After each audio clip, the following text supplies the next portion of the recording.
Hey, what's up? Andrew Kramer here, videocopilot.net, and welcome to another very exciting tutorial on the Action Essentials 2 DVD. So, what we have here is Sam inside of this garage that is supposedly, collapsing on top of him. And maybe there's an explosion went off and the whole building's falling down and, he's trying to get out of there. But more importantly, we're just trying to find cool ways to use these action essential elements. So we're going to get started on the tutorial. I have this garage footage and we're going to drop it into a new comp. And here we have Sam all by himself.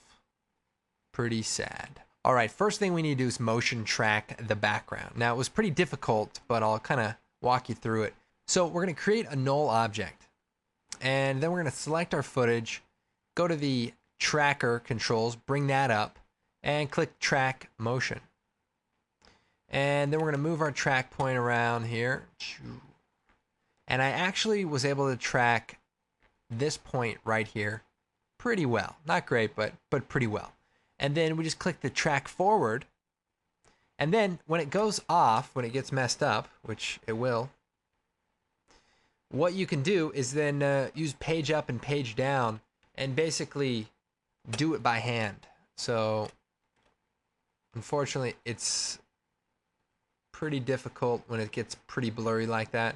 And then once you get to a point where it is in focus again, then you can again track forward. Not for very long, apparently. A lot of hand tracking and getting that to work right. I'm going to go ahead and skip the embarrassment of me trying to do that. I'm going to copy my null object over from the previous comp. And voila, we have a halfway decent track. But really, it's not that good. But because of the excitement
and just kind of, you know, play around, see what looks good to you, but the real time will be a little bit better fit in this case so that everything looks like it's falling, you know, instead of fluttering.